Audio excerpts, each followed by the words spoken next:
Boa tarde a todos.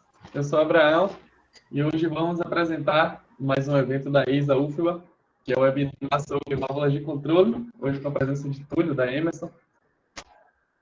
Nesses primeiros 5 minutinhos aqui, eu vou explicar o que é a seção UFBA, o que é a ISA, o que a gente representa, e depois eu vou passar a palavra para o palestrante. Vou falar um pouquinho do que é a ISA, suas divisões, as sessões estudantis, os benefícios, como fazer parte, e o nosso próximo evento também. Então, a ISA dá para resumir com essa imagem aqui, esse banner de divulgação, que é o seu futuro, sua carreira e seu network. Isso aqui consegue representar bem a gente, porque, principalmente para a gente que é estudante, né, que está pensando no futuro, na carreira e no network, a ISA serve como base para tudo isso, que é o que eu vou mostrar mais à frente como. A ISA foi fundada em 1945, que é uma associação profissional sem fins lucrativos, e o objetivo é fomentar a competência técnica, conectando a comunidade de automação para alcançar a excelência operacional. Responsável também por normas técnicas de projetos de automação. Ano passado celebrou 75 anos. Para quem já viu essa apresentação aqui algumas vezes, eu pedi desculpa, porque a gente apresenta em vários eventos, mas sempre está chegando gente nova, é sempre bom a gente relembrar. Nós temos algumas divisões. A ISA está presente no mundo todo, né? É a seção internacional. Tem alguns distritos espalhados pelo mundo. No distrito 4 é o Brasil, que representa todas as seções do Brasil. Dentro do Brasil temos algumas seções profissionais, entre elas a seção Bahia, que é a nossa seção profissional. E nós somos filiados à seção profissional da Bahia. Nós somos a seção UFBA. Fomos fundados com o nome UFBA porque o nosso advisor, que eu vou mostrar mais à frente, que é o nosso orientador, ele é professor da UFBA, então levamos o nome da universidade, mas representamos os estudantes da Bahia toda. Ano passado, a seção Bahia, que é uma das mais ativas e mais relevantes do Brasil, completou 30 anos. E nós temos algumas seções estudantis presentes no Brasil, que são a Unianhanguera, que é de Goiás, a nossa, que é a Federal da Bahia, que foi fundada ano passado, a gente completa um ano agora em outubro de oficialização da seção, e o Inatel, que é o Instituto de Telecomunicações que fica em Minas Gerais. O nosso objetivo, a seção estudantil UFBA, tem como objetivo nos fazer melhores profissionais, através de contato com profissionais da área, conteúdos específicos e esclarecedores, que é o que a gente está trazendo hoje, e network no Brasil e no mundo. Então, esse é o nosso objetivo como seção. Esses são 5 líderes atualmente. Eu sou Abraão, presidente. Nós temos o tesoureiro André, o secretário Daniel, o coordenador de programação Romário e o coordenador de membros Luiz. E como eu mostrei para vocês, nós temos o advisor, que é o nosso professor orientador, o professor Rui Barros. Acredito que, se não todo mundo, quase todo mundo conhece ele aqui. Nós já fizemos vários eventos durante o ano passado, esse ano, a gente sempre em parceria com a seção profissional. Nós já falamos de vários assuntos, a gente traz alguns assuntos técnicos sobre certificações, como hoje, que é de válvula, mas também falamos de assuntos gerais, de engenharia ou de negócios, por exemplo, esse último aqui que tivemos, que foi sobre startups. E cursos também, treinamentos, como de automação industrial. Temos alguns eventos exclusivos para membros, como esse aqui sobre sistemas instrumentados de segurança. E esse aqui foi ministrado pelo professor Rui. E nós, como membros da ISA, nós tivemos que resolver um desafio acessando a ISA 5.1, que é a norma. Então, a gente tem acesso, esse é um dos benefícios dos membros, de ter acesso às normas da ISA. Temos uma plataforma, que é a rede social da ISA Connect. Lá você pode se conectar com pessoas do mundo todo, da área de automação, instrumentação. Tem vários tópicos que você consegue discutir com qualquer pessoa, qualquer assunto que você quiser, seja da área. Lá você consegue ver alguns eventos, por exemplo, algumas conferências, algumas conferências de divisões que tem presente no mundo todo, não só no Brasil. Alguns cursos com certificação também. Esses cursos são pagos, com certificação da ISA, mas a gente, como membro, consegue acessar o primeiro módulo gratuitamente. E aproveito para convidar todos a se filiar. Nós, estudantes, pagamos uma taxa que é bem baixa, de $10 por ano, para ter acesso a esses vários benefícios, e aí fica a porta aberta para a gente se desenvolver. Aqui está o link, quem quiser também pode procurar a gente. Vou passar a palavra para... Esse aqui são as nossas redes sociais, e vou aproveitar para chamar Jerônimo para divulgar o nosso próximo evento da Sessão Bahia Profissional, que vai acontecer em novembro. Boa noite, boa tarde. Nós vamos fechar o ano aí de comemoração de 30 anos com o Seminário de Indústria 4.0 e Transformação Digital. Esse evento já começa com sucesso, eu diria quase que absoluto. Nós teremos a abertura desse evento simplesmente com o presidente da Braskem, Roberto Simões. Nós já temos confirmado o Constantino, diretor da Accenture. Temos também a confirmação do professor Herman Liptak, Cimatec Senai. Já temos a confirmação da Yokogawa e da Emerson com a ASCO. Então, acho que a gente já está aí startando, está iniciando há um mês antes, já com time de peso. Então, quero convidá-los a agendar, bota na agenda, marca, não perca. Eu acho que vai ser, sim, um evento coroado de êxito e com muita informação, tá? Nós vamos falar desde indústrias pequenas e médias, vai ser um grande foco do professor Herman, que normalmente a gente pensa em indústria 4.0 e transformação digital, em Braskem, Petrobras, Oxiteno e todas as outras grandes aí. E, na verdade, só na região ali de Barreiras, tem 40 indústrias aplicando no seu dia a dia a indústria 4.0, as tecnologias e conceitos de indústria 4.0 e transformação digital. Então, eu peço mais uma vez para que todos coloquem aí nas suas agendas, de 23 a 25, vai ser das 19 a 21 horas. Obrigado, Abrão, obrigado, Túlio, aí, boa palestra. Pronto, obrigado, Jerônimo. Então, todo mundo colocando na agenda, já abre as inscrições e as divulgações. E é isso. Eu sou o Abraão, quem quiser entrar em contato comigo, o André, que chegou agora. Olá, desculpe o atraso de todos. Passamos Tranquilo. Agora para o seu Túlio para apresentar sobre o evento. Pronto, obrigado, André. E fica à vontade, Túlio. Ok, obrigado, pessoal. Obrigado, primeiramente, pelo convite, né? Mais uma vez aqui, junto à ISA Sessão Bahia, agora com a sessão estudantil. E hoje nós temos um desafio aqui bem interessante, né? Que é falar sobre dimensionamento de válvulas de controle, né? Um tema bem extenso, né? Onde o grande desafio nosso é fazer isso com um tempo bem enxuto, né? Aí, ao próximo de 1h20. O grande motivador, né? E o grande ponto que hoje nós vamos trabalhar, eu vou começar desde os pontos introdutórios, né? Então, para muitos aqui presentes, pode ser, né, algo repetitivo, algo básico, mas a gente vai balizar, né, as informações e vai passar desde os critérios, desde os pontos de atenção, de um dimensionamento correto de uma válvula, né, de controle. Hoje nós vamos falar muito de válvulas de controle, tá? Porque também é um campo muito amplo quando nós pensamos em válvulas industriais, né?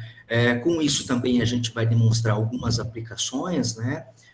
Desde aplicações mais simples até aplicações consideradas como severas, né? Que permeia muito com a apresentação anterior aí, de meados de agosto, que nós fizemos, né? Também na ISA Sessão Bahia, né? E a gente fecha com o conceito de indústria 4.0, né? O que para válvula, né? Um elemento mecânico, um elemento, em tese, rudimentar em questão à tecnologia, né? De comunicação, como que isso consegue se converter, né? Como isso encaixa hoje com toda a filosofia aí de digitalizações da indústria 4.0, né? É uma breve palavra, né?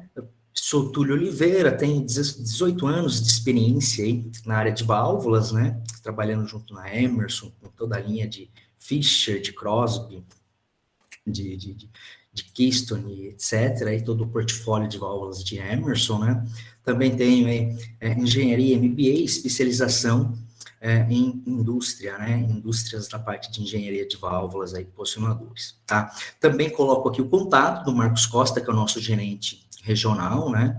Da nossa filial Bahia, que também vai estar presente aqui ao decorrer da apresentação, tá?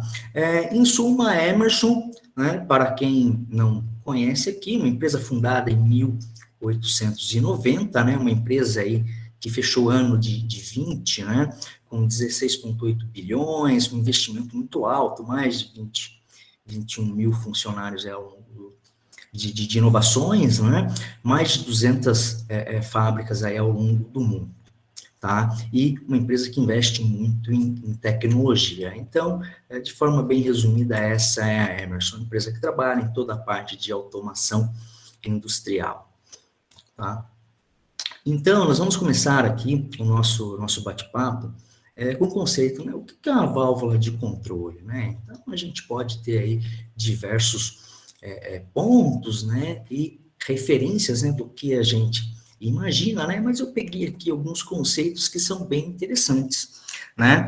Por exemplo, a ISA, né? Ela define a válvula de controle como sendo um dispositivo operado por um acionador que modula a vazão do fluido em um sistema de controle de processo, né? A gente pode, né, de forma resumida, falar que, na verdade, é um corpo de válvula conectado a um atuador, e isso responde a um sinal de um controlador aí, e determina uma dada posição de fluxo. Aqui 2 exemplos, né, de válvulas de controle, onde elas são divididas em 2 grandes grupos, se assim nós podemos as citar, né? As válvulas de deslocamento linear, que é o caso da válvula da esquerda, né, uma válvula tipo globo, e uma válvula de deslocamento rotativo, caso de uma válvula tipo borboleta, como ambas em anexo, né? E nisso a gente pode trabalhar em duas modalidades a elas, né? Ou malha aberta ou malha fechada, né? Então aqui é um ponto interessante a gente discutir, né? Então, você tem o seu set point do processo, você tem ali, né, um controlador mandando uma dada informação, o seu atuador vai posicionar, o processo vai sentir, e numa malha aberta você vai ter um transdutor e um indicador disso. Porém, eles não entram na lógica, né? Eles são apenas fenômenos ali, são pontos onde você vai observar, né? Observar e falar, ok, ó, controla lá, né, vai ver o indicador lá, ajusta mais, ajusta menos, muitas vezes em manual, né?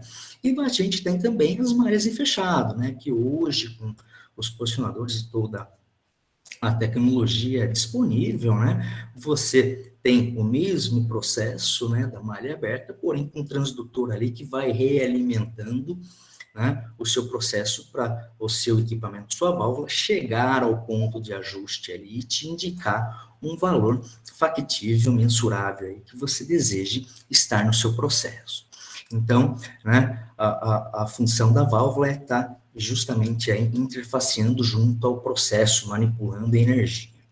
E quais são alguns critérios de seleção quando a gente pensa em válvulas de controle, né? Então, uma válvula de controle, ela exige uma seleção e bons passos, né, para você ter um bom controle. Então, tem vários pontos que nós devemos, né, observar e sempre se atentar, né, a quando vai se fazer uma válvula de controle. Isso pensando, tá, como um engenheiro de aplicação, como uma pessoa que dimensiona, bem como também as pessoas de processo, seja, né, um engenheiro de confiabilidade, seja, né, um engenheiro de projeto de uma planta, né, de um cliente final, seja de um time de manutenção.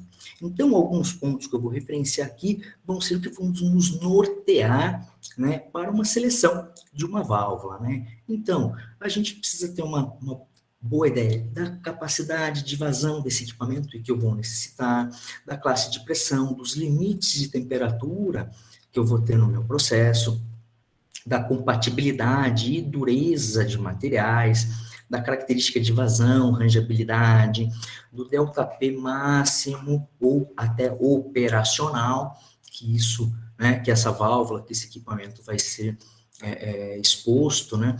Se esse processo vai possuir um ruído elevado ou cavitação, as conexões que eu tenho disponível ao processo ou que eu posso considerar, uma classe de vedação, né? Uma estanqueidade e até a capacidade versus o famoso custo-benefício, né? Então, a gente começa aqui, né, definindo o que é uma capacidade de vazão, né? Para quem está no métier aqui, o senhor Davi, companhia limitada aqui, que trabalha com válvulas aí há um bom tempo, né? Está bem acostumado, né? Talvez para a galera da sessão estudantil aí não tenha nunca ouvido ainda esse parâmetro, né? Então, o CV, né, as válvulas, a indústria usa o CV como, né, um método, né, uma unidade, tá, para você obter a capacidade de vazão de uma válvula, tá? E como que ele é definido? O CV, ele permite a passagem de 1 galão, né, de água aí, 3,79 litros por minuto, né, a 16 graus, com uma queda de pressão de 1 PSI. Então, quando você tem todo esse contexto, todo esse conjunto, né, de variáveis, isso se determina o CV. Tá? E uma válvula nada mais é que um orifício, né, uma restrição variável. Então, esse é um ponto interessante, né? Então, o CV, a gente vai ver lá que ele tem, né, a área, que ele tem algumas informações. Então, quer dizer, uma válvula não tem, basicamente, uma capacidade física, ele tem um range, né? Ele tem uma variável. Então, também nós conhecemos como uma restrição variável, onde, né, dado o exemplo aqui, você poderia ter uma condição, né, máxima 1000 CVs e numa mínima 10 CVs. Então, você, né, possui aí esse range, né, essa possibilidade do controle, né, de vazão bem amplo numa válvula de controle. Tá? A equação básica da vazão para líquidos, né? Então, aqui exposta, né, ao chart aqui, né, onde vocês observam que, né, é muito importante para a definição do CV, é o ΔP, né, é o peso específico. Então, essas informações, elas são cabais, né, e essa fórmula é uma fórmula bem simplificada, tem N outros fatores de correção que ajustam, né, o cálculo do CV, mas é um ponto bem interessante de partida, né, onde nós começamos aí a entender, né, a idealizar o que vem ser um CV, né, que é a vazão raiz quadrada do peso específico pelo ΔP. Então, o que isso nos traz, né? Quer dizer, as pressões, né, as pressões envolvidas nos processos, elas vão estar diretamente aí, né, ligadas à capacidade de fluido que você vai permitir passar a esse equipamento, esse orifício, né, como que eu posso falar? Esse orifício variável, né? Então, esse é um ponto. Outra proposição, além de líquidos, você também tem para gases, né? Então, gases você já acaba utilizando outros fatores, né? Por ser um fluido compressível, né? Então, além das pressões, você também tem aí fatores que permeiam muito, né, a capacidade de vazão, como a compressibilidade, como o XT, né, que é, na verdade, ali muito ligado à geometria, né, da válvula. Então, esses são pontos bem relevantes aí quando pensamos em CV para gases, tá? Aqui nós printamos, né, uma tabela típica, tá, de capacidade de vazão, então, para vocês poderem observar o quê? Então, uma válvula, ela sempre é postada, né, qual que é o diâmetro dela efetivo, qual que é o orifício, né, qual que é a área de passagem que ela permite, qual que é o deslocamento, né, no caso de uma válvula linear, e comumente tabelado de 10 em 10%, tá? A sua capacidade de vazão. Então, nós podemos observar, né, que uma válvula ela tem ali o 10, o 20, o 30, até o 100% dela, né? E também fatores bem importantes como o XT, que é o exemplo que nós vimos ali, né? Do fator ali de correção da válvula, onde você utiliza esses fatores normalmente aí nos dimensionamentos aí para garantir, né, a sua capacidade de vazão como fator também de correção. Ok?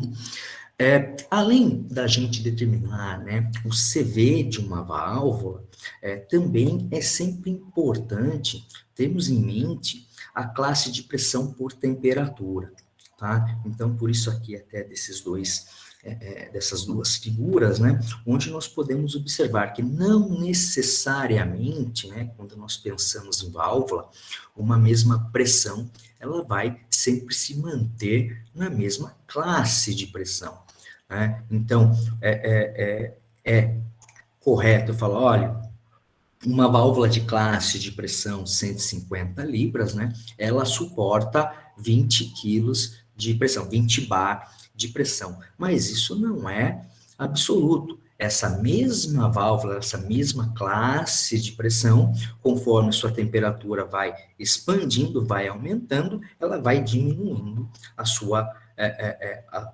capacidade, né, de suportar pressão. Tá? Então, isso é sempre importante a gente observar, né, para não ter as falsas verdades, né? Ah, não, eu uso uma válvula com uma classe de pressão X, ela sempre, né, aquela pressão sempre vai ser a mesma. Não, você sempre vai ter ali os ranges de pressão. Então, quando você vai fazer uma seleção de uma válvula, esse é sempre um ponto muito importante a ser observado.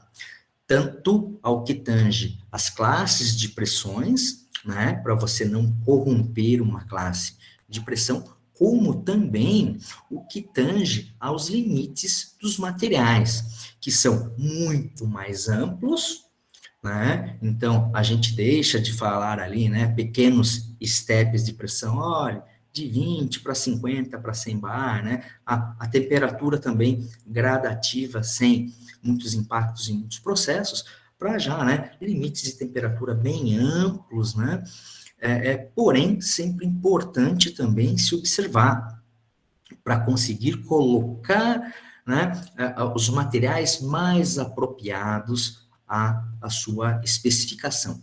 E nesse momento ainda só falamos, né, com relação à pressão e à temperatura. Ainda tem outros fatores que podem sim impactar e sempre impactam a seleção do material, que é a compatibilidade química, né, se está sujeito ou não à corrosão, à erosão, e a N fenômenos que a gente vai falar aqui ao longo aí dos slides aí propostos. Tá? Então, aqui como exemplo, né, dois materiais muito utilizados na indústria, tá? Para material de corpo e construção de internos, né? Então, o aço carbono, WCC, ou WCB, conforme o fabricante usa a terminologia, ou o inox 316. Então, a gente observa que são materiais com, né, um range, né, uma amplitude de aplicação bem vasta, né, de menos 29 a 427, né, menos, bem negativo, né, menos 254 a 816, e também materiais que são muito utilizados a vedações, tá? Então, aí, um PTFE a 232, um grafite a 538, porém, essas unidades, eu sempre gosto de falar, né, esses limites, dos metálicos não, mas normalmente das vedações, ele não necessariamente seja o limite do material, tá? Então, falar, o PTFE, o Túlio falou, é besteira, o PTFE, na verdade, é 250, um exemplo.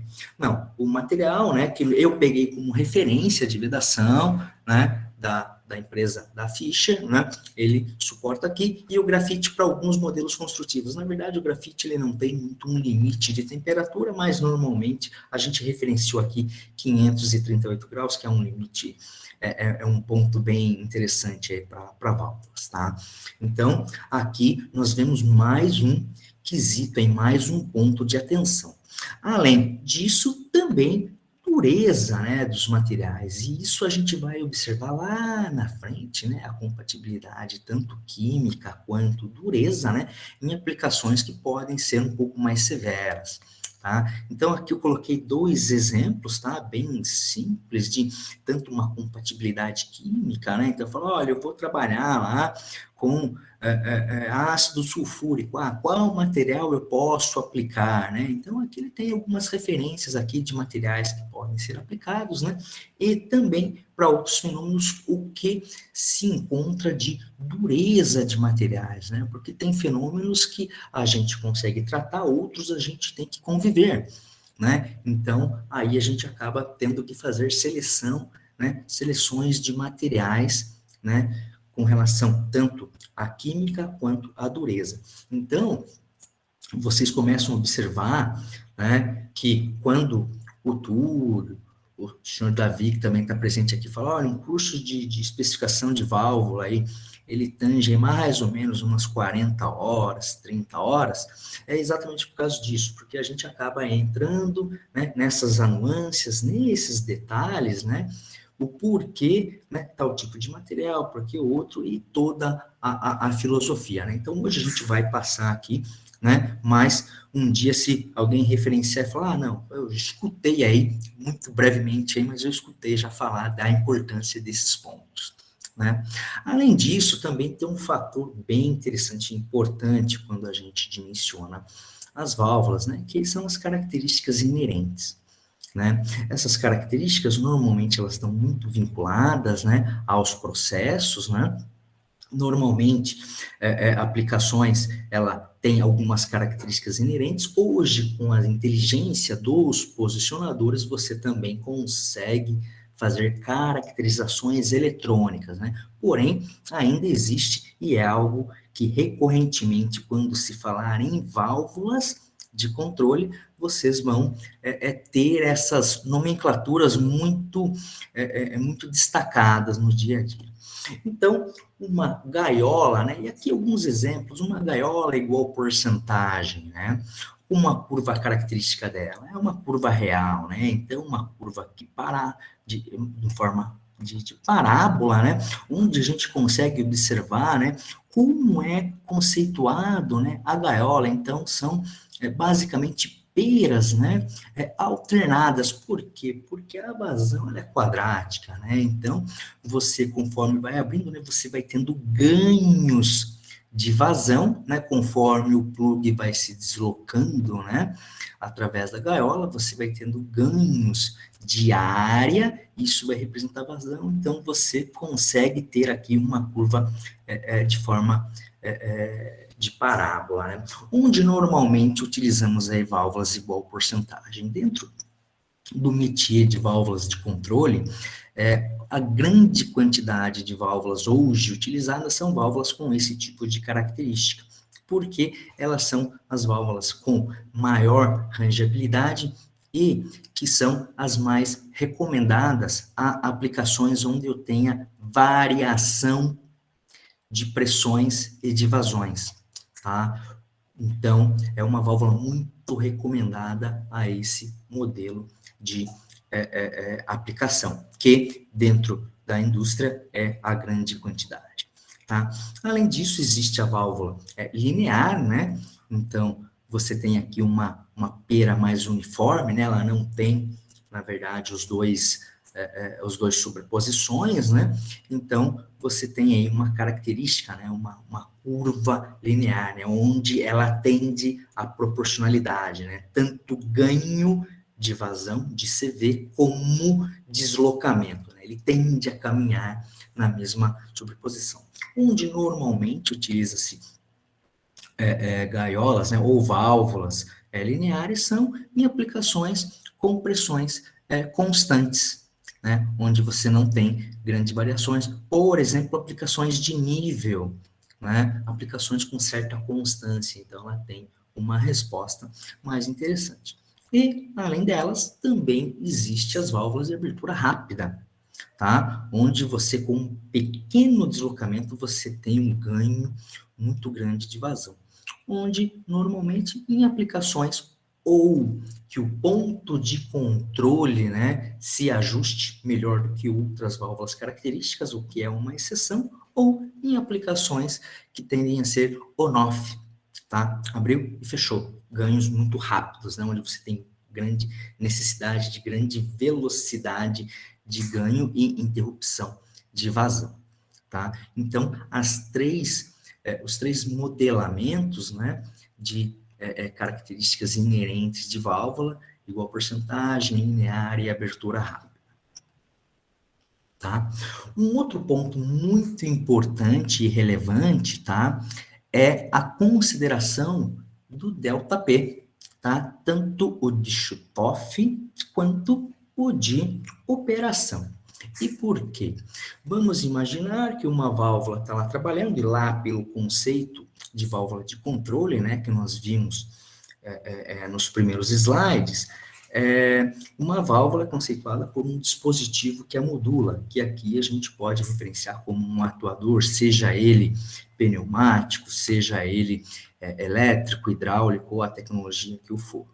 Né? Então, quando você está dimensionando, né, é importante sempre um input das pressões, né, tanto, né, as pressões máximas envolvidas, bem como também a pressão de processo. E onde você tem como devolutiva todo um cálculo, tá? Além disso, você imputa toda a parte de área não balanceada, diâmetro de válvula, deslocamento, todos esses pontos que vão ser considerados e vão te fornecer, né, uma força, né, no caso de uma válvula de deslocamento linear necessária, ou um torque necessário para a causa de válvulas rotativas. Então, a partir disso, você dimensiona, né, você imputa essas informações e coloca. Sempre nos cálculos de atuadores, você tem os fatores, né, de segurança, e aí cada ponto você pode deixá-lo mais severo, conforme o tipo de fluido, conforme o tipo de criticidade, né? Mas sempre é importante, sempre faço um paliativo. É a mesma referência, né? O atuador ali mal dimensionado, como se você fosse ali, né? Ou um exemplo bobo, né? Abrir a sua torneira, né? O seu registro do chuveiro e não desse o torque ali necessário para vedar, né? Isso não exime o seu elemento de vedação lá, né? Que a gente vai fazer uma correlação lá na frente, né? O seu elemento de vedação, a estanquedade da sua torneira ali, do seu registro, né? Permitir um vazamento, mas sim falar, não, foi lá e deu só um toquezinho lá, continua vazando. É exatamente o que pode acontecer com uma válvula, né, em uma planta industrial, caso você ou não dimensione de forma correta, né, ou tenha imputado informações aí que não são condizentes com o processo. Tá? Em guias práticos, quem é de planta, alguma vez na vida já viu isso. Quer dizer, dimensionei, a válvula tá em vazio, tá tudo bonitinho, ela faz teste em bancada, tá tudo lindo. Eu coloco ela no processo, eu coloco a pressão, o processo começa a rodar, ela abre sozinho. Quer dizer, provavelmente um problema, né? Ou numa válvula nova de dimensionamento, ou numa válvula velha, possivelmente, né? Os parâmetros, as forças, a mola e coisas que o valha já não estão conseguindo atender, né? Com a mesma precisão e com a mesma referência de quando novas, tá? Com isso, né? A gente já viu aqui parâmetros muito interessantes, né? Onde, né, a gente já referenciou ali classe de pressão por temperatura, né, por ΔP, então a gente vai fechando. Quer dizer, então, quem hoje quer especificar uma válvula já tem aí, basicamente, algumas referências para ir pegando essas informações. E nisso, também tem um ponto que é importante a gente avaliar, que são os ruídos, né? Então, o que o ruído, ele é danoso? O ruído só, entendam só com aspas, né? Ele é só por causa do ser humano que normalmente está na planta, ou, né, tem convívio a isso? Um ruído excessivo aí pode, né, te gerar desconforto? Mais ou menos. Um ruído também nunca deve exceder aí 110 dB, porque, né, além do desconforto sonoro aí, para a gente ter uma correlação 110 dB é aproximadamente aí, né, o ruído de uma turbina, de um jato aí, então é algo bem espantoso, né, de altura. O ruído também, ele tem os problemas ambientais, né, então depende do lugar, do ponto da cidade, quer dizer, você tem ali uma estação de rebaixamento, né, de pressão de gás ali da concessionária da cidade, perto da sua casa. Imagine essa válvula com alto ruído de madrugada, né? Quer dizer, você vai lembrar dessa válvula, desse equipamento 100% do tempo, né? É algo que normalmente não desejamos. Ou até mesmo um ruído excessivo a esse ponto, como, por exemplo, 110 dB, você acaba tendo aí vibrações e até, né, a ressonância, isso onde você começa a ter danos mecânicos, né? E, é exatamente o que eu coloco, quer dizer, você começa a ter aí, né, perda de carga e situações não muito desejadas, tá? Então, o ruído normalmente ele pode ser gerado no interno na válvula e até mesmo na sua saída, dependendo da velocidade. Tá? Aqui, brevemente, não sou especialista, tá, em propagação de ruído, mas para trazer em vias de referência, né, como, né, é o ruído aí, como se há essa propagação, né, então aí, né, ele se irradia em formato esférico, né, você acaba pegando algumas referências aí com uma fórmula logarítmica, né, então tanto um ruído como invente, né, então pensa lá, né, vocês aí no polo petroquímico lá, o vente lá, tá um barulho lá. Então, quer dizer, a cada X metros você vai tendo uma atenuação. Então, você imagina lá o flare a 50 metros de altura, se você está tendo um desconforto sonoro muitas vezes em terra, você imagina que no ponto de origem esse ruído normalmente é muito maior, né? Ou até mesmo os ruídos em linha, né? Que é provavelmente o mais comum que nós os vemos, né? Então ele irradia aí em meio cilíndrico, né? E onde normalmente a gente referencia ele a 1 metro, né? Então, quando, né, a gente vai dimensionar, especificar uma válvula, salvíssimas exceções, você não faz ali a análise, né? Na parte ainda teórica, como, né, a 1 metro de distância. Isso, né? Você tem uma redução de 3 dB aí, conforme o dobro do raio. Então, pontos bem interessantes. Hoje não, né? Já há alguns anos aí, existem, né, tecnologias para você fazer a redução a isso, tá? Então, como que você faz, né, essa redução? E aqui tem alguns exemplos aí de gaiolas, né, que a gente tem, chama como anti-ruído, né? Onde ela pode ter uma geometria como um rasgo, ou por furinhos, ou como um labirinto. Aí cada fabricante vai falar a sua tecnologia, vai defender a sua lógica. Mas todos lá no final, qual é a grande ideia? O grande conceito é você quebrar aí a passagem, né? Deixar esse fluido, né? Quebrar essa turbulência, né? Ordenar ele e fazer ele nunca reencontrar, né? Porque a partir do momento que você ordena, você consegue alterar ali, né, a frequência dele, então você desloca a frequência onde você proporciona, né, esse abatimento, essa sensação, né, de não ruído, né? Como toda energia, né, ela não some, ela se transforma, mas, né, a audível ali você consegue fazer essa atenuação. Tá? Então, quanto maior o orifício, tá? E mais próximo, menor é a sua capacidade de atenuação, tá? Ele é um pouquinho diferente o conceito de quando nós pensamos, tá? Em anticavitante, que aí existe conceitos de bastantes estágios, tá? Normalmente ruído você controla ele com 1, 2 estágios, porém, né, para aumentar a capacidade de atenuação, você diminui os orifícios, né, e espaça entre eles. Então, você observa aqui, é um anti-ruído, né, de menor eficiência. Aqui eu coloquei, né, só o maior aqui, que é até 30 dB, mas, por exemplo, esse anticavitante aqui, ele atenua aí até aproximadamente 18 decibéis, tá? Então, ele é um estágio onde ele ordena esse fluxo, né? Nós já temos anti-ruídos, onde você tem aí a gaiola furadinha aqui, né? Então, conforme você mais, né, deixa esses orifícios menores, né, e mais espaçados, maior normalmente sua capacidade de atenuação, tá? E também aí, né, os internos, que são em chapas, né, onde você acaba tendo aqui até mais de um estágio, tá? Então, esses são tecnologias interessantes e amplamente utilizadas hoje, tá, na preservação de ruído. Então, o que é importante, eu tratar o ruído numa especificação, além de todos os quesitos ambientais e até leis que exigem, né, a maioria das plantas exigem aí, né, por saúde, segurança e meio ambiente, até 85 dBs de ruído, né, você também preserva, você diminui a vibração, você diminui os desgastes mecânicos normalmente envolvidos aí a vibração, tá?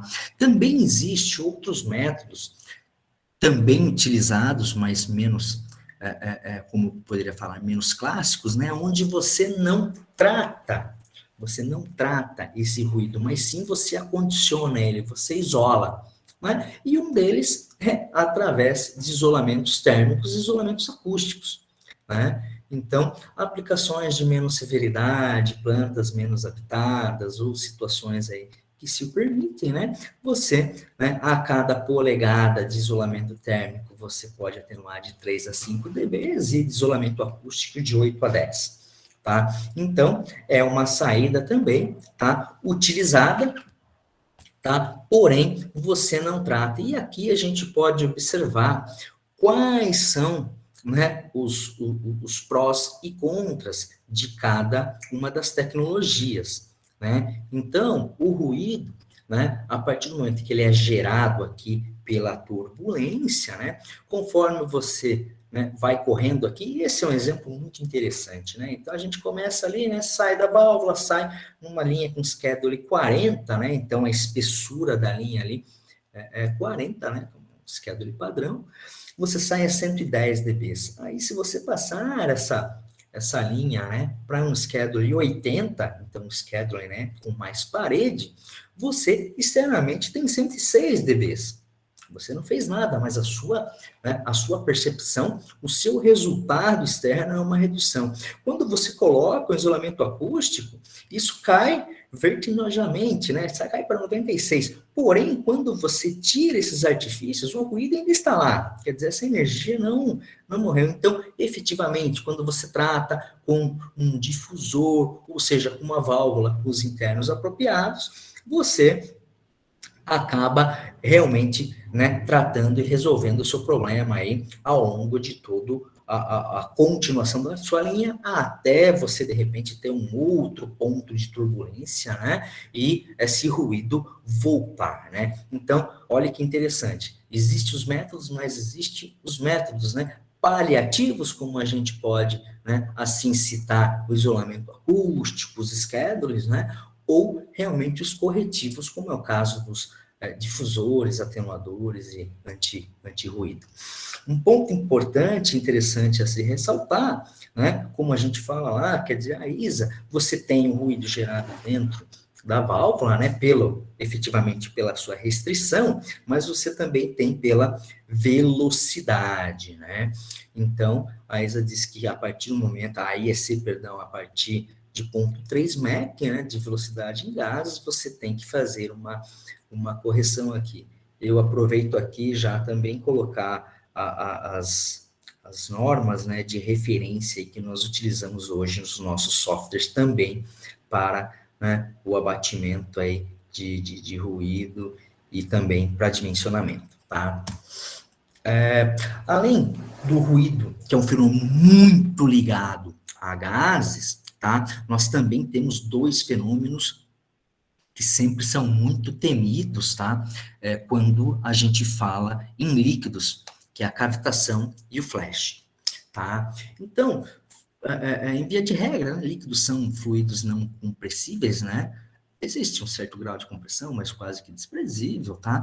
Onde, né, você pode ter aí, né, a passagem de fase entre eles, né? Então, líquido para gás, né, ele ser um flash, ele ser líquido, ele virar gás e voltar a ser líquido, é uma cavitação. Eu ter efetivamente, né, líquido para gás e ainda com líquido, um fluido bifásico. Então, essas N misturas diferentes.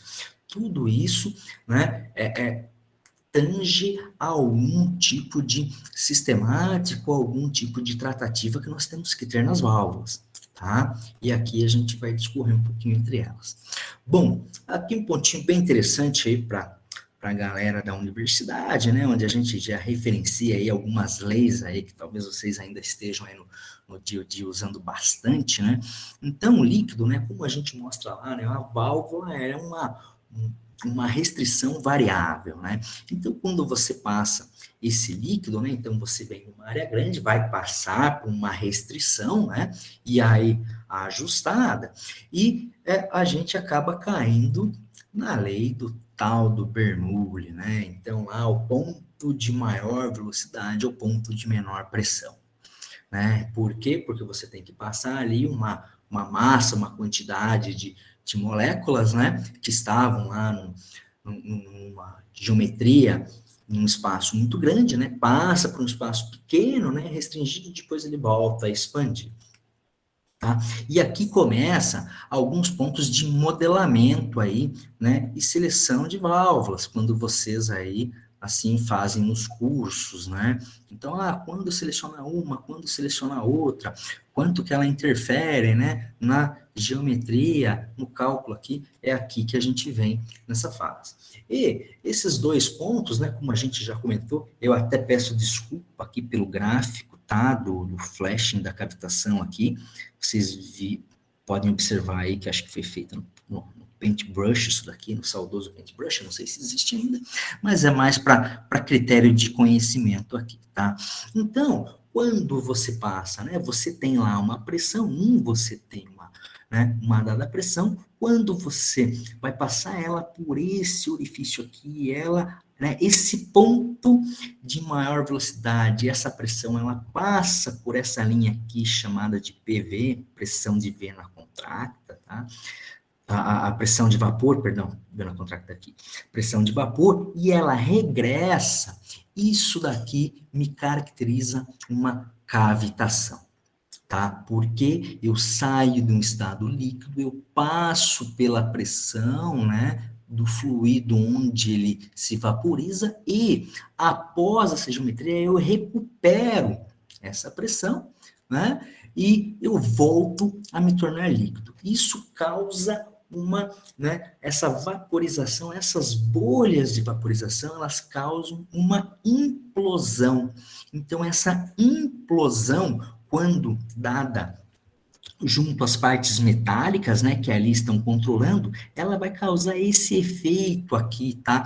Um efeito de descolamento, de como se fosse granulado aqui no material, no metal. Por quê? Porque essas ondas de choque dessa implosão, em muitas situações, elas podem aí ficar muito próximas aí a 7, 10 mil PSI de pressão.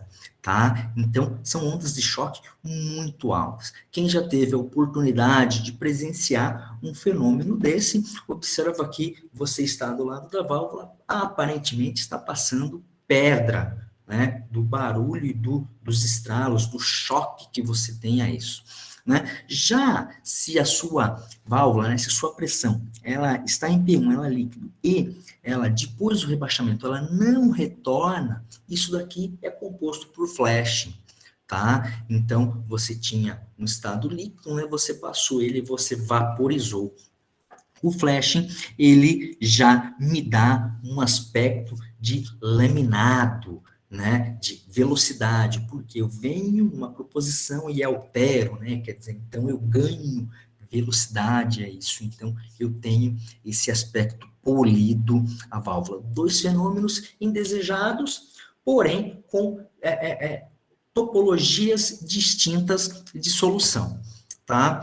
A cavitação, como a gente viu, então, a pressão passou na fase líquida e passou para a fase de vapor e recuperou, né? E esse fenômeno acontece e a gente tem algumas metodologias para se tratar isso, né? Então, a cavitação, você tem os internos anticavitantes, que podem ser de 1 estágio, de 2 e aí por diante, tá? A gente vai discorrer aqui as tecnologias, tá? Qual que é a grande jogada desse interno? O que ele faz? Aquela redução, né? Aquela recuperação, aquele fator de recuperação rápido, né? Que está lá. Lembra que o Túlio falou, olha, tem um XT, tem alguns fatores que são da válvula, né? O FL da válvula, fator de recuperação da válvula. Quer dizer, então, quanto menor for, né, esse FL, mais, né, justo. E o que os anticavitantes, né, de ou um estágio ou múltiplos estágios fazem? Ele quebra essa recuperação, fazendo com que o fluido não passe pela linha de pressão de vapor. Ele não passando, a sua válvula não cavita. Então, efetivamente, você resolve, você trata o problema, tá? Existem algumas tecnologias, que é o de conter. Então, você aloca, né, essa cavitação em uma área, normalmente, lembra lá que a gente viu materiais extremamente endurecidos, quer dizer, você acondiciona e convive com ela. Quais são os pontos de decisão? São a energia despendida e a aplicação. Mas temos aí essas duas possibilidades, essas duas modalidades, tá? Ou a convivência, né, e compilação disso, ou o tratamento. Né? Aqui a gente mostra, então, existe aí, né, anticavitantes de 1, 2, 3 estágios, algumas tecnologias até com mais estágios, né? Sempre o importante independente se tem 1, 2 ou 3 estágios, como isso é referenciado. Então, né, o índice de cavitação, quando 1, né, o mais próximo de 1, quer dizer que a válvula tem mais possibilidade de suportar. Então, não necessariamente, né, uma válvula que tem 50 estágios, ela seja mais efetiva, muitas vezes, do que uma válvula que tem 3 ou 4 estágios. Tá? Esse é um ponto importante e que eu sempre gosto de desmistificar aí com todo mundo, tá? Mas é algo bem interessante para a gente analisar, tá? Hoje a gente não vai discutir aqui tecnologias, mas sim os conceitos aí, que assim nós os temos, né? Aqui uma figura, né, de um anticavitante em 3 estágios. Então você observa que ele tem lá a redução e ampliação do seu anticavitante. Então ali faz aquele degrauzinho que a gente observa, né, no gráfico anterior, tá? Além disso, você também tem anticavitantes aí poder trabalhar até com fluidos sujos, porque era a grande limitação, né, dos anticavitantes tradicionais, você trabalhar com um fluido que tenha, né, sujeira ou tenha sólido em suspensão. Então, isso causava entupimento, coisas que o valha, né? Então, existem algumas outras tecnologias e modalidades, né, onde você pode trabalhar com sólidos em suspensão. Então, isso é algo que veio aí, né, a agregar as soluções de quando a gente vai selecionar tipos de problema. E você tem aí possibilidades de delta P's até extremamente altos, tá? Também, se você precisar fazer controles de anticavitante de baixa vazão, né, você também tem essas modalidades, tá? Então, CVs bem baixos, com diâmetros bem pequenos, né? Onde você tem como se fosse uma agulha, né? O anticavitante, uma agulha, e você tem ali a gaiolinha da mesma forma, tá? Então, você garante ali uma precisão, né? Algo bem interessante também, até mesmo para baixas vazões, ok? Deve estar se havendo a pergunta, né? E as válvulas rotativas? Não tem? Tem também, existem soluções também, com a mesma lógica, tá? Ordenação de fluxo e também, né, você aumentar aí a sua capacidade. Então, aqui um exemplo, tá? De um anticavitante, tá? Cavitrol é uma nomenclatura que a Emerson usa para suas soluções, tá? Onde, né, você utiliza em válvulas rotativas, onde você tem grandes rangeabilidades, né? Você pode trabalhar aí com essas soluções bem interessantes, tá? O flashing, né, como a gente já mostrou, quer dizer, ele vai lá e vai passar e vai virar vapor. Eu não tenho o que fazer, eu não tenho que fazer uma gaiolinha lá que vai dar steps, eu não tenho, isso é algo condicionado ao fluido, tá? Então, para mim, não ter o flash, ou eu mudo o meu dado de processo, tá? Eu convivo com ele, diferente da cavitação que você pode tratar. Então, com esse fenômeno laminado, né, existe algumas possibilidades de você convivê-lo de uma forma mais branda, né? E aqui algumas recomendações para flash. Né? Então, há serviços até 7 quilos de delta P, então, né, há aparentemente aí aplicações mais baixas, né? Você pode trabalhar com aço carbono, com internos aí em 400, numa série 400, né? 416, que é um material razoável. Com delta PES aí até 14 quilos, quer dizer, já é começado a recomendar você utilizar aí materiais de corpo, né? Mais duros, internos ainda, né? Serviços ainda com mais delta P, você já começa a avaliar a utilização de internos, né, ou materiais extremamente, né, duros para resistir aí essa laminação e não, né, deixar de você perder a performance, tá? E trabalhos extremamente com altos delta P's, né? Aí você já começa a pensar em válvulas angulares, em válvulas com liner, né? Aplicações bem mais severas, tá? E aqui é interessante a gente sempre lembrar, porque a gente vai sempre se debater aqui, sempre aparecer algumas aplicações aí bem tradicionais, né? Às vezes um condensado, né? Um fluido que para virar vapor aí ele está num sopro, né? Então aí a gente sempre vai encontrar esse tipo de situação. Tá? As conexões e classes de estanqueidade, tá? Então, as conexões, esse é um ponto bem importante também quando a gente vai, né, trabalhar com as válvulas, né? Então, a gente tem N modelos aí, e para quem não está na indústria, ainda vai se deparar com todas essas conexões, seja a roscada, que a gente está acostumado até, né, no dia a dia aí, residencial ou com municipalidade. Então, uma conexão muito interessante, porém com algumas desvantagens, né?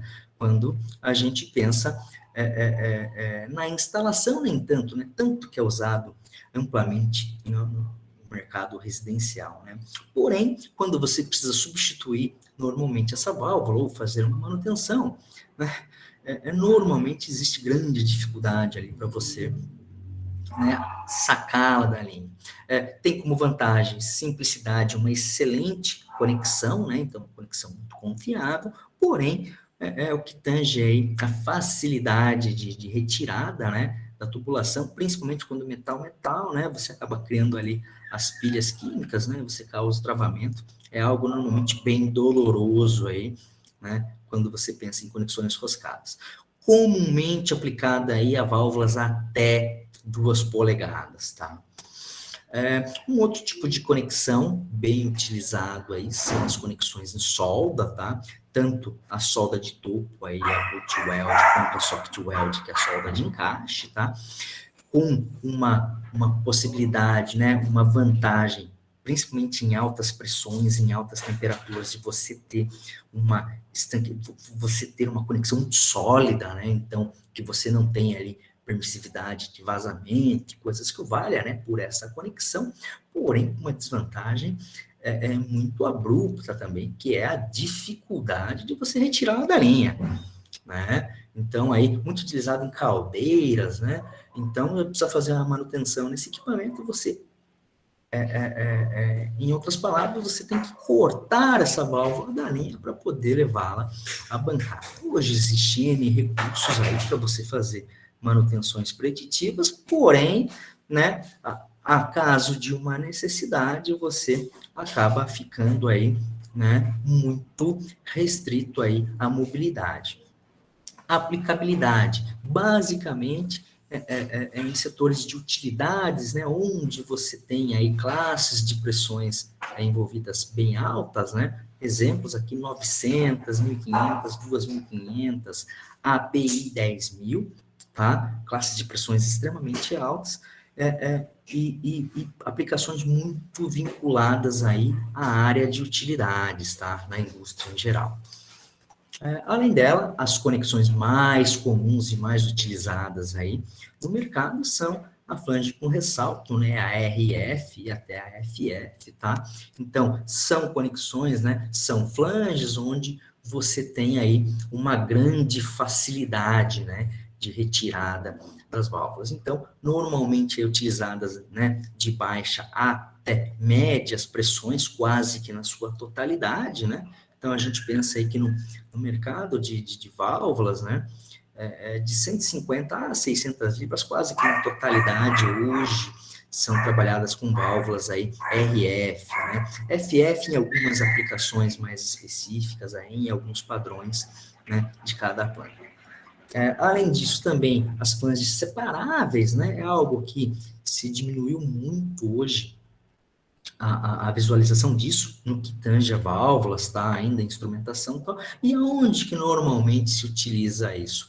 Normalmente se utiliza em aplicações onde o material do corpo, né, que manipula o processo, ele é um material muito nobre.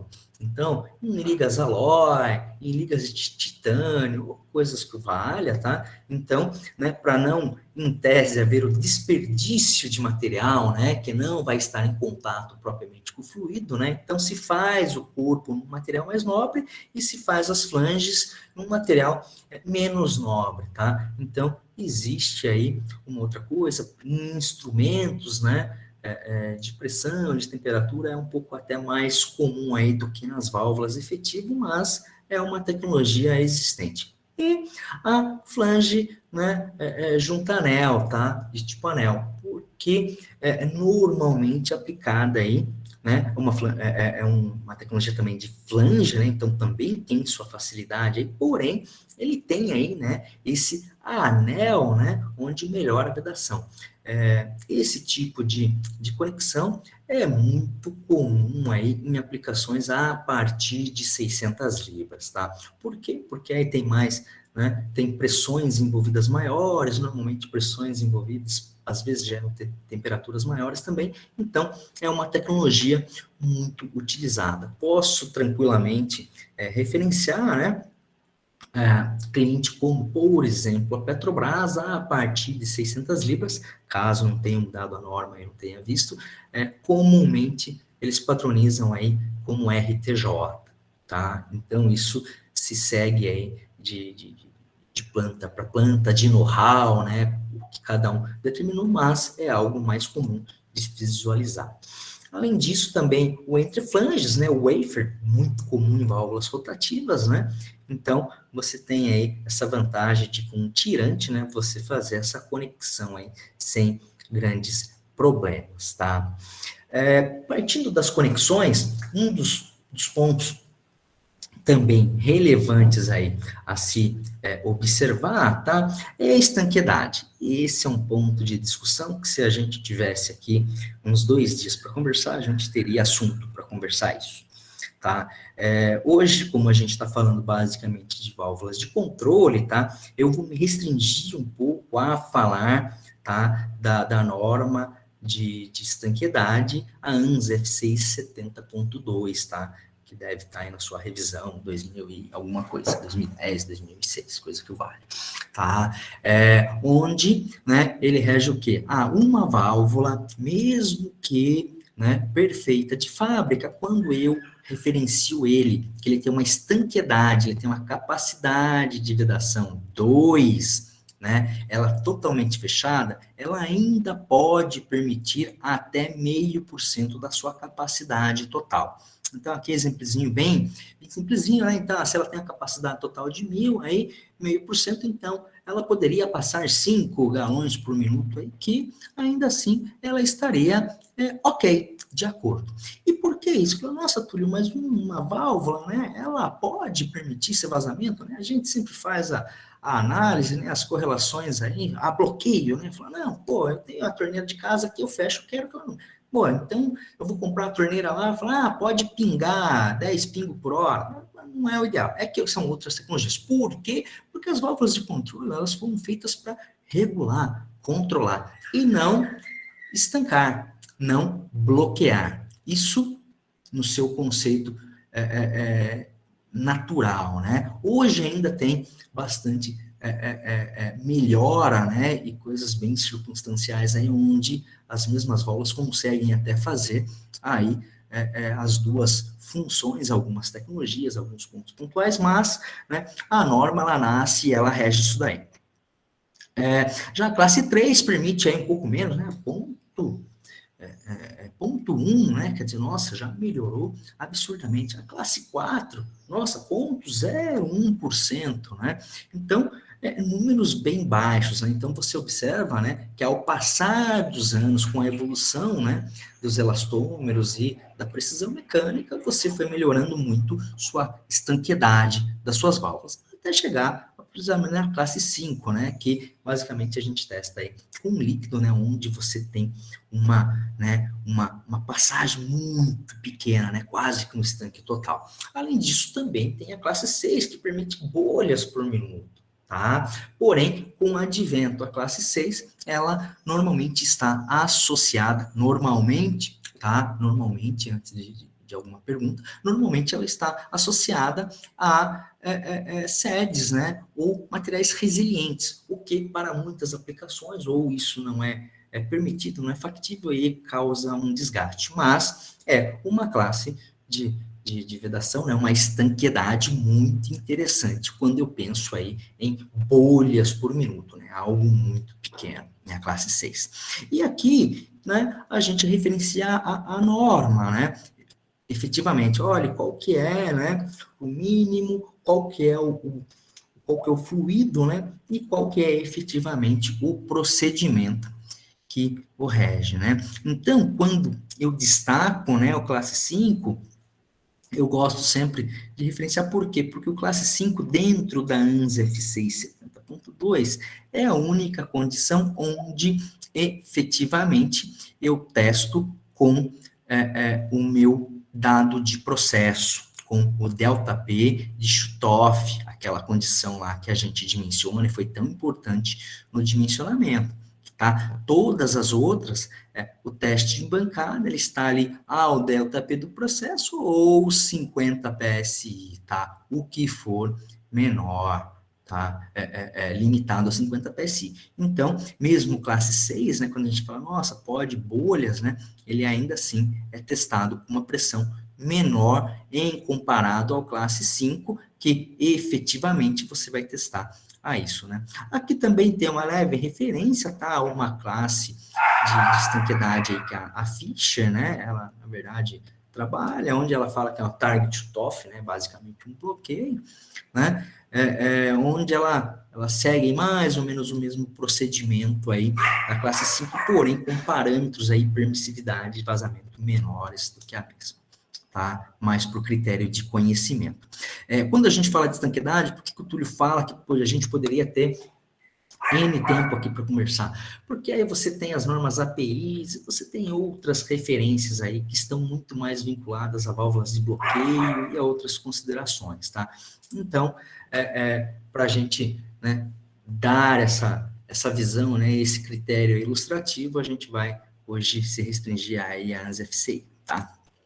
Bom, aplicações. Então, aqui é um ponto interessante, né, que a gente vai agora efetivamente, né, correlacionar aí muitos desses pontos, né, que nós conversamos com os casos da vida real, tá? Então, uma aplicação muito interessante, tá? Recirculação de alimentação, né, de caldeira. Vou tomar bem aqui.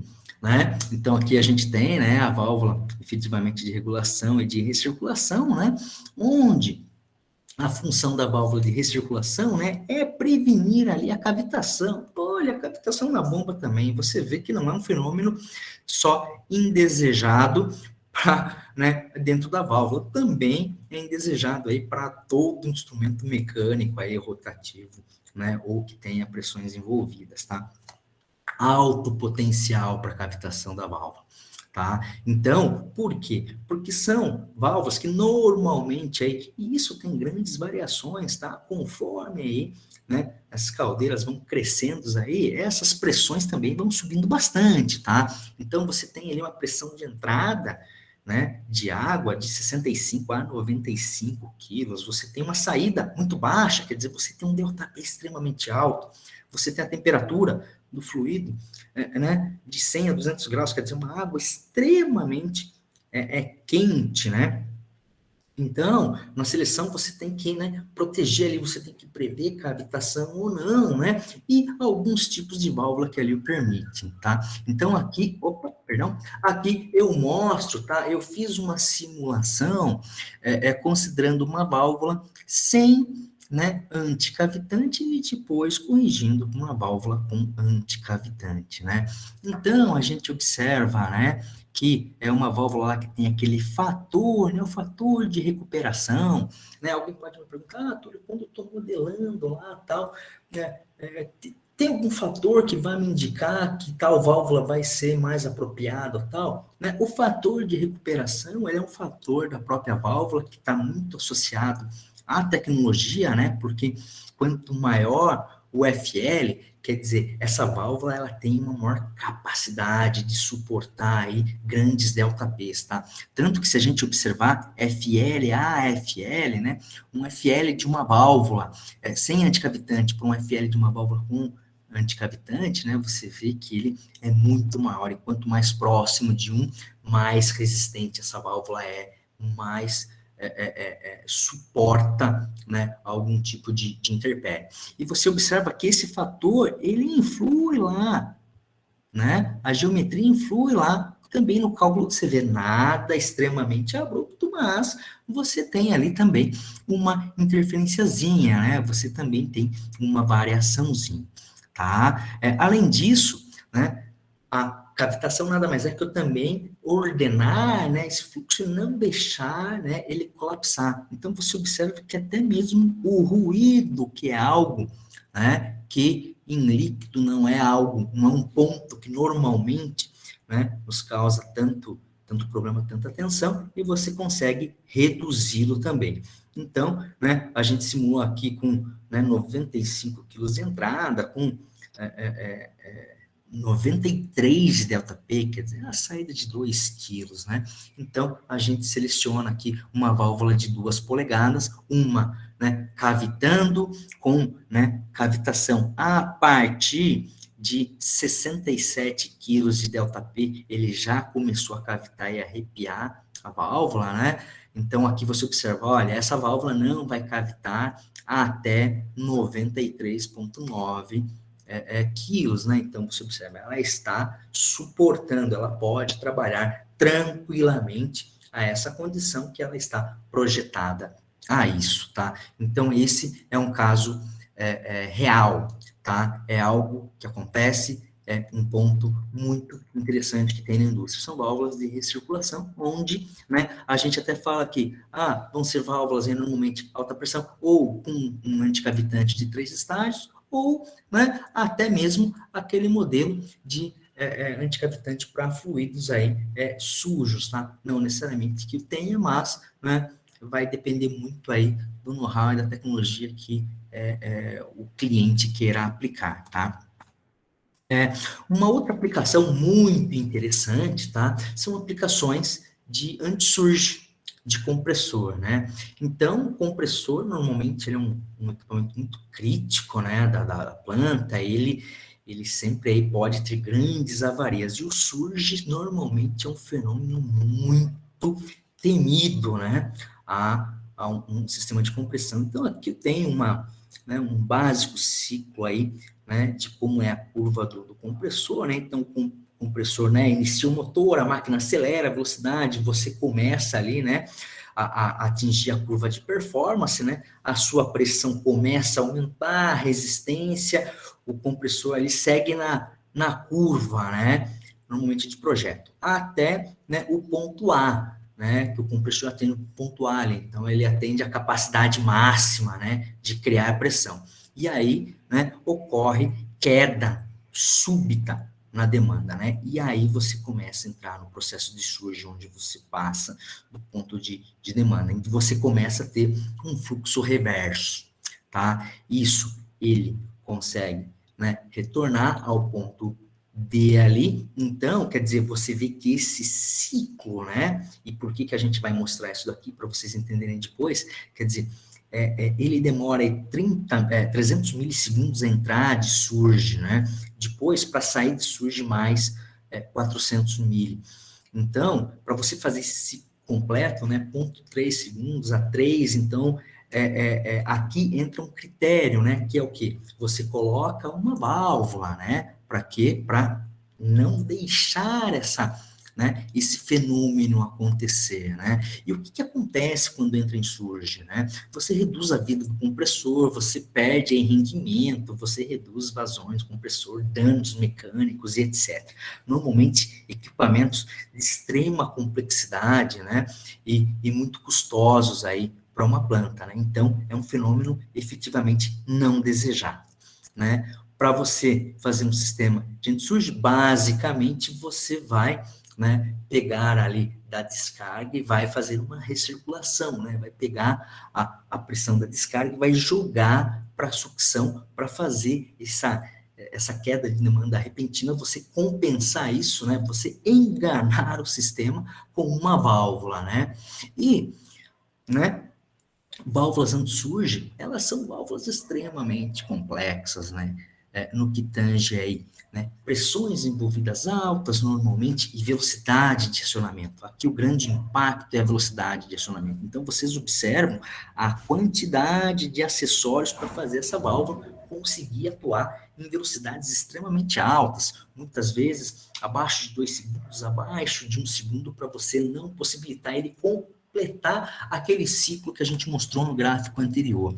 Então, trabalha com altos diferenciais de pressão, o que ocorre? Normalmente em gás, você tem aí aplicações com anti-ruído, né? A relação muito alta, né, de ΔP por P1, os internos baixos fluidos são muito comuns e o tempo de ação é muito rápido. E o controle tem que ser extremamente preciso, porque qualquer overshoot você pode aí causar uma dessintonia, né, e um agravamento nesse problema. Então, né, a especificação de um anti-surge, né, quer dizer, é uma válvula que tem que abrir aí a menos de 2 segundos, o tempo de fechamento, com certeza, menos de 3, abertura de solenoide, menos de 1,5, quer dizer, já referenciando lá a palestra do Duran também, né, quer dizer, normalmente tem solenoides aí para você também correlacionar, quer dizer, o tempo morto, quer dizer, uma válvula extremamente ajustada, com respostas muito precisas, quer dizer, menos de 0,4 segundos, resposta integral, muito precisa, então, com, né, um erro, uma precisão tem que ser muito alta para você poder fazer os ciclos de ajuste, né? Linearidade também extremamente precisa, né? A alteração do sinal de controle também não pode ter grandes overshoots. Para vocês terem uma ideia, um exemplo de uma anti-surge aqui bem singela, tá? A maior anti-surge que a Fischer, pelo menos das literaturas que eu assim peguei, a gente tem, né? Então, uma válvula é feita por um cliente na Arábia Saudita, tá? Uma válvula aí com 36 polegadas por 42, tá? Entrada e saída, tá? Extremamente, com internos anti-ruído, né? Que a gente viu lá, quer dizer, materiais em aço carbono, vocês começam, olha o CV dessa válvula, que interessante, 21 mil, extremamente alto, altura, mais de 12 metros, é um poste, né? Peso, pequenininho, 11 toneladas, né? Então, uma válvula extremamente robusta. E aqui algumas curiosidades e fatos interessantes, né, dessa válvula quando construída, né? Então, quando você pensa que uma gaiola, aquela que a gente viu na foto bonitinha, pode ter aí 48 mil furos, né? Você começa a perceber o grau de importância, né? Onde você tem orifícios de balanceamento aí, né? Com mais de 7 polegadas de diâmetro, onde só o plug onde esse rapazinho aqui tá dentro aqui, pesa aí 780 quilos, e ela só tem a capacidade, né, quando a gente vai comparar o CV, de 150 válvulas grupo de 3 polegadas. Aqui é uma comparação entre elas, né? É bem injusto, né? Então, para vocês terem uma ideia da severidade, né? Então, um aspecto de velocidade, de ganho de tempo muito preciso. E aí, né, a história dela vai se conectar muito bem com a parte de Connect Service. Além disso, também, separadores, craqueamento, né? Muitos de vocês aí, aqui a gente dá 2 exemplos, né? Parâmetros básicos aí, né? De separadores aí, a quente, né? De alta pressão, né? Onde você tem aí, né? Aqui nesse ponto aqui, pressões extremamente altas, né? Até 246 quilos, pressões de saída extremamente baixas e temperaturas muito abruptas, né? E também nos separadores de pressão aí a frio, né? Já as pressões parelhas, né? Porém, temperaturas mais singelas. O que normalmente aparece nessas válvulas, né? São erosões aí, vinculadas aqui a flash, alta pressão, com altíssimo ΔP, né? O fluido acaba vaporizando, né? Corrosão também, ataque químico, devido à presença de H2S e NH3, tá? Né? Você acaba fazendo ali, né? A precisar ter normas NACE ali de tratamento, etc. Né? E a obstrução também, né, dela, devido aí ao catalisador, aí você ter arraste nela.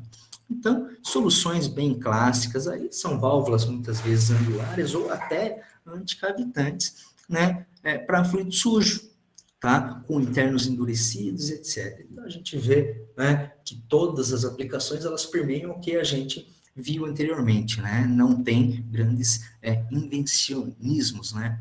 Realmente a utilização, né, das tecnologias conforme cada necessidade. Tá? Uma outra aplicação bem interessante, negro de fumo, tá? Então, é uma decomposição térmica, tá? Por pirólise, então é basicamente uma fuligem, né? Onde esse fluido, a aplicação dele, tá? Ele é utilizado, ele que é a substância que dá a cor ali, a pigmentação, né, negra ali, preta do pneu, né, então ele que dá aquela resistência mecânica aí, né, até 16 vezes aí, conforme os produtores disso, né.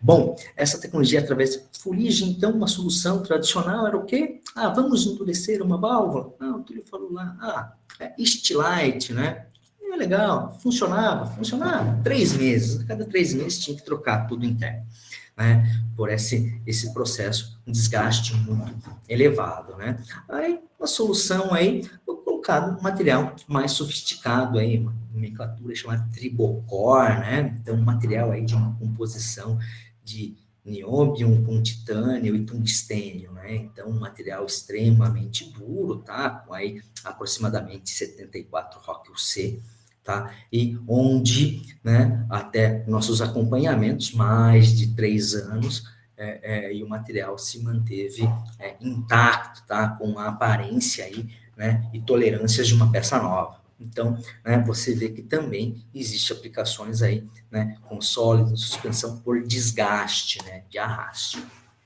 Tá? Incremento de produção aí, mais de 24 horas por ano. Então, imagine uma planta, né? Dentro de um ano, você, em 365 dias no ano, você consegue produzir 366, né? Só de você aplicar, né, a solução correta. Tá? Uma outra aplicação aqui bem interessante também, já vinculada a ataque químico, é o processo de clorossoda. E a gente tem aí, né, no Nordeste, aí tem Bahia, tem Alagoas, ali tem algumas plantas, Pernambuco também, aplicações de plantas de clorossoda, né? Então aqui, processo, né, pega lá a água do mar, né, e vai fazendo ali, né, todo o ponto ali da eletrólise, né? Aqui é das metodologias que existe, tá? Na época lá, até por membrana, tá? Então, onde você vai fazendo aí a separação, né? Das moléculas, né?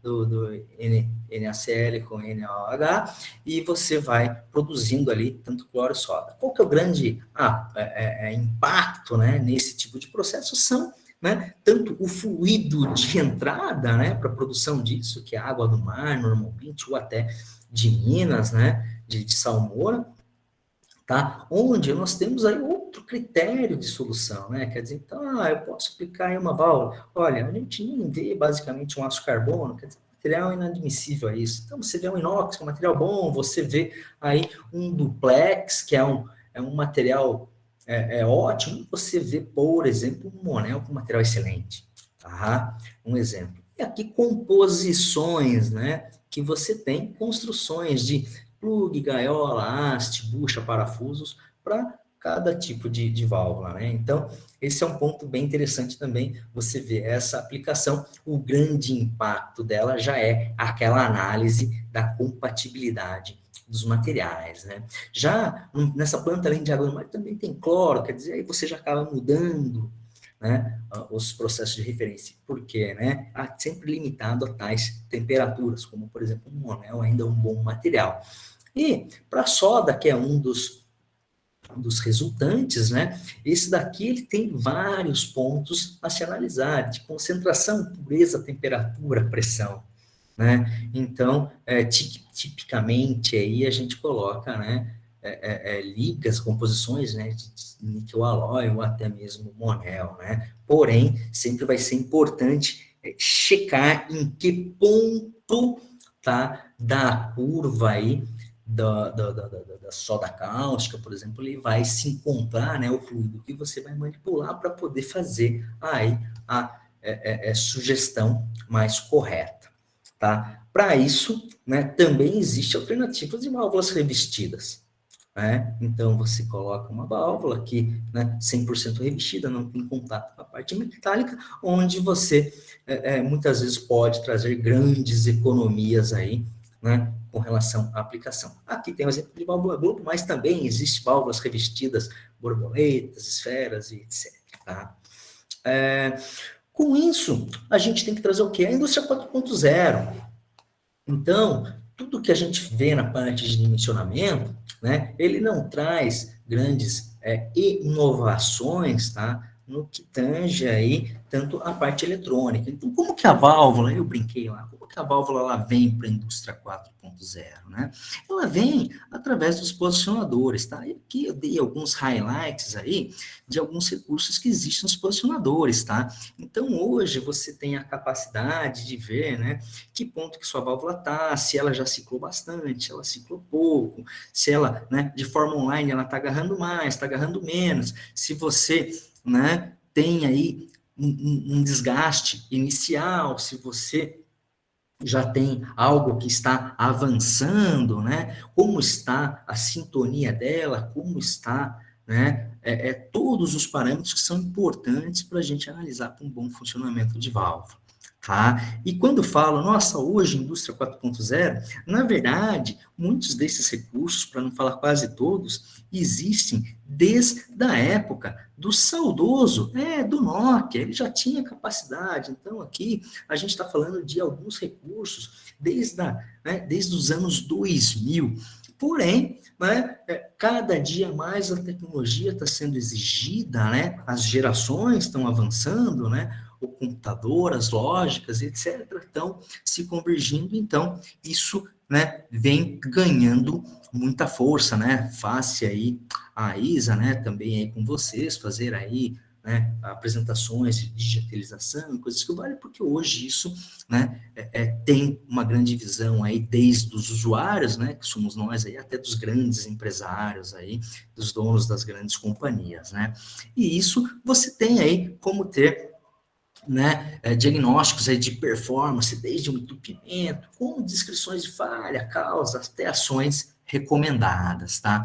Também tem como isso ficar salvo dentro desses equipamentos para você fazer, né, uma análise posterior, tá? Então você salva na memória do equipamento, tal, né? E pode fazer uma análise superior ou, né, não quero lá analisar no Nokia lá, até porque já não tenho mais. Hoje você também tem ferramentas que jogam a sua planta, né, para a palma do seu celular. E aí sim, aí são os iPhones. Aí não precisa ser o 13 não, mas aí já são os, né, smartphones mais modernos, onde você tem de estatísticas, né, de como isso está, você pode ter lá visual, né, fotos e detalhes de onde a válvula está instalada, de situação e até mesmo fazer comunicações aí. E por que que isso é importante, né? Por que que vem com grande ponto, né? Então, tudo que é visto, né, que é alertado, você tem uma maior, né, você tem uma maior ponto de análise, né? Então, até a sua válvula falhar, né, ela vem começando a dar indícios, né? E esses indícios, eles não são normalmente lineares, né? Ele vem aí, né, ele vem até certa forma aceitável, depois ele tem uma queda muito abrupta, né? E isso é um ponto que a gente gosta de falar, quer dizer, a análise contínua, ele muitas vezes mostra lá, fala, olha, eu tô com 3% aqui de desvio. Ah, mas eu limitei em 5, tá ok. Mas quando você puxa o seu histórico, você permite ver um range de tempo, né? Você observa e fala, olha, ele está em 3, mas ele, há alguns dias atrás aí, ele estava em 1, quer dizer, ele está começando. Então, quer dizer, você pode se programar, se prever para fazer, né? Para ter os cuidados, para tomar as soluções aí conforme o vem.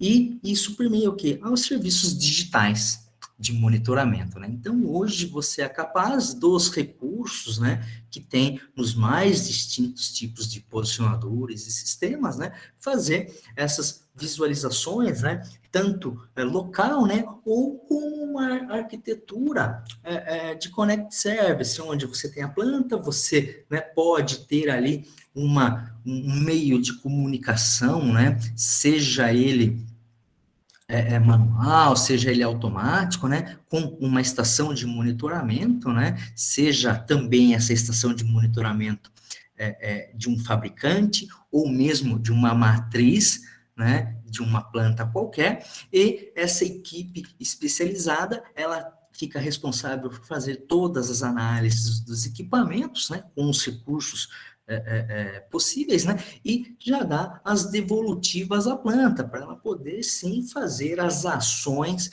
para que essa planta, né, mantenha-se sua performance. Isso pode ser entregue com relatórios e etc., tá? Sinalizando aí, né, os prós e contras de cada tag, de tag a tag, como isso, né, pode avançar, tá? Bom, em suma, quer dizer, isso é para melhorar as eficiências. Então, uma válvula, né, ela nasce, né, qual que é o sucesso de uma aplicação, né? Qual que é o sucesso de um equipamento, né? Ser um fabricante tradicional? Não, isso não são garantias de sucesso. A garantia de sucesso, né, é um cuidado, né, é uma tratativa na hora de ela nascer, né, de você especificar, e depois, sim, também um cuidado, uma tratativa ao longo de sua vida útil, tá? Então, quer dizer, você conseguir diagnosticar com efetividade, você só retirar ou, né, acionar os equipamentos com uma necessidade, né, realmente efetiva, né? Não só por recreação, né? Entender o que o equipamento diz, né? Quer dizer, os defeitos, as falhas ao longo do tempo, né? As metodologias mais antigas, né? E aprendendo pela tentativa e erro, né? Quer dizer, hoje você tem aí ferramentas para não precisar fazer efetivamente dessa forma, né? Conseguir analisar as falhas, as causas raízes, poder trabalhar em condições aí que foram especificadas e não que são fora. Aqui hoje a gente conseguiu observar, quer dizer, considerações que a gente faz quando ela nasce, muitas vezes não acontece de quando ela está aplicada, né? A gente viu lá nas aplicações de cloro-soda, né, de bypass de caldeira, etc. Então, são pontos que a gente deve sempre se atentar, tá? E todos esses componentes, eles afetam diretamente, né, a confiabilidade da válvula. Então, uma manutenção, né, preditiva, tida hoje em indústria 4.0, né, quer dizer, olha, a vida útil do seu óleo está chegando no fim, né, tá 2% aí, né, para bom entendedor, né, proveja aí uma troca, uma substituição, né? Pare na sua oficina mecânica.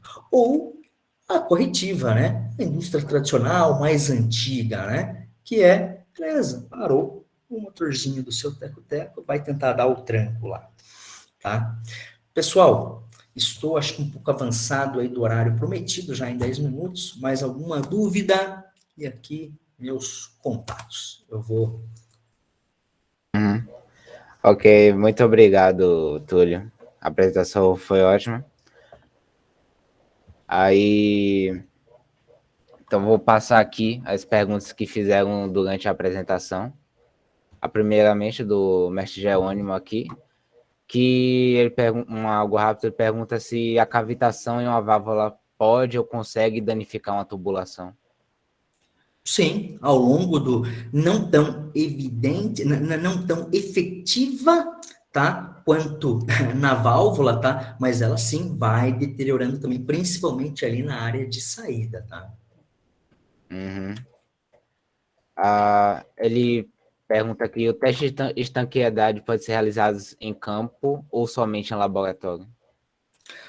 Hoje existem ferramentas, tá? Como, por exemplo, sensores acústicos, tá? Onde você consegue determinar aí se uma válvula está, né, com uma boa estanqueidade ou não. Então, hoje sim é possível você fazer isso a campo, tá? Porém, contudo, entretanto, né, ainda as certificações e coisas que valem ainda são feitas normalmente em bancada para você conseguir efetivamente lastrear, né, com equipamentos rastreáveis, polimetro, coisas que valem.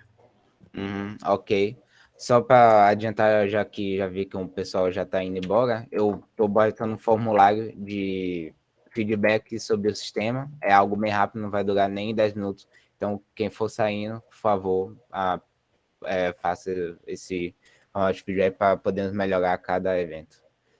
Ok, o próximo é David Rodrigues. O termo correto é classe de vedação, classe de estanqueidade ou classe de vazamento? Classe de vazamento não, porque você não classifica vazamento, né? O senhor Davi provavelmente tem uma resposta até muito mais assertiva, tá, e didática que a minha, né? Mas são 3 termos que você escuta comumente no mercado, né? Eu referencio sempre bastante como estanqueidade, tá? Ok. O resultado desse teste de vazamento pela sede pode ser usado para prever o vazamento da válvula quando em operação? Ele pergunta também. Plano de operação, então, normalmente, né, você prevê, né, então você consegue, né, ter uma boa ideia, né, mas como uma válvula de controle, tá, normalmente ela não tem essa funcionalidade, né, a classe, né, o teste mais efetivo, mais próximo do que você vai ter efetivamente em campo, né, quando tange a ANSI F670.2, tá? É a classe 5 que é efetivamente testada com a pressão de processo, né? Com ΔP de processo. Todas as demais você tem uma boa referência, mas você provavelmente encontrará números distintos. Beleza. Voltando a Jerônimo aqui. Numa válvula de controle que trabalha com líquido com sólidos em suspensão, quais cuidados que temos que ter quanto ao tipo de corpo e do interno da mesma? Bom, você tem soluções clássicas, tudo vai depender de concentração, de pressão, de vazão, tá? Porque o sólido, ele por si só, né, ele tem mais risco, né, em válvulas com orifícios muito pequenos, que é do entupimento, tá? Mas com relação a desgaste, né, é mais com relação à concentração, tamanho do particulado, né? Classicamente você utiliza, né, válvulas com áreas de passagem mais livres, né? Então, válvulas borboletas, válvulas esfera segmentada, ou em muitos casos também válvulas angulares, né? A gente vê ali que válvulas Globo tradicionais também podem ser utilizadas, né? Porém com os internos e materiais mais ajustados, né? Mais provisionados a isso. Mas é um tema extremamente amplo, porque o tal do depende, né? A pessoa do engenheiro não gosta muito do depende, mas depende de quando a gente tange sólido em suspensão, porque você pode falar, eu tenho um fluido aqui com 70% de sólido em suspensão, quer dizer, é uma massa, né? São algumas tecnologias. Ah, não, eu tenho sólido quanto? Ah, tenho 0,5%. Então, esses pontos vão variar bastante aí. Ah, meu fluido está com sólido, mas está com uma vazão, né? Está com uma condição operacional padrão. Não, ele está, além de ter sólido, ele flecheia. Então, são todas considerações que vão ser analisadas caso a caso, processo a processo. Ok. Aqui uma pergunta de Abraão, uma coisa que eu até ia falar, que era dos softwares que foram usados durante a apresentação. O que são eles? São exclusivos da Emerson ou são das indústrias que as válvulas estão instaladas? Não, software que a gente utiliza, né, é um software da Emerson, mas a gente tem uma versão que é aberta para qualquer pessoa baixar, tá? Que é o Fisher Specification Manager, tá? Ele é um software aberto, onde ele segue aí, como referenciei, né, as normas IEC e outras referências aí que são de mercado. Então, baixar no Google lá, bater no Google Fisher Specification Manager ou Fisher Software de especificação, ele vai abaixar, link pode abaixar e utilizar, ele é aberto. Né, óbvio que por ser um software da Emerson, ele vai ter no catálogo dele os produtos Emerson, né? Você não vai ter produtos de outros amigos nossos aqui que estão na sala, mas é uma boa referência aí para simulações e estudos aí de processo. Massa. Estou passando aqui no chat vamos dizer, o nome e até o link de download para esse software que Túlio mandou, caso vocês já estejam interessados. E por último, David O'Leary fez um comentário aqui que a norma ANSI, a 72, foi revisada em 2021. Excelente, muito obrigado, senhor Davi. Eu, lamentavelmente, não tive tempo ainda de ver a revisão aí, mas com certeza aí após o seu comentário e feedback, eu vou procurar ver quais foram as alterações. Ô, Túlio, e Sim. teve algumas recomendações acatadas que o David fez, viu? Excelente. Não, acredito piamente, é um especialista, doutor em válvulas aí. Aqui a gente aplica mais, mas conceitualmente o seu Davi aqui tá alguns andares acima aí.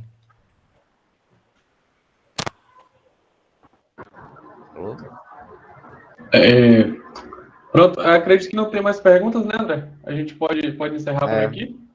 Uhum, então, eu gostaria... Quer falar alguma coisa antes? Não, de novo agradecer Túlio por essa oportunidade. A gente fez já com o Duran na semana retrasada e agora uma complementação com o senhor, e ficou um assunto bem complexo. Perfeito. Abrão, só reforçando aí o nosso seminário, reforçando o nosso convite aí para o seminário de indústria 4.0 e transformação digital, que nós teremos as feras aí que eu disse lá no começo, né, com Roberto Simões, presidente da Braskem, o Makarovski, diretor da Microsoft, Constantino, diretor da Accenture, teremos a Emerson aí e a ASCO, nós não sabemos ainda quem, e a Yokogal, tá? Convidar todos aí, 23 a 25 de novembro. Contamos com todos. Obrigado. Obrigado, Túlio. Um abração. Obrigado, Abraão. Obrigado a todos a participação aí. E ficamos à disposição aí, mais uma vez. Ótimo. Pronto. Então ficam ligados nas redes sociais da ISA, da ISA Bahia e da seção UFBA também.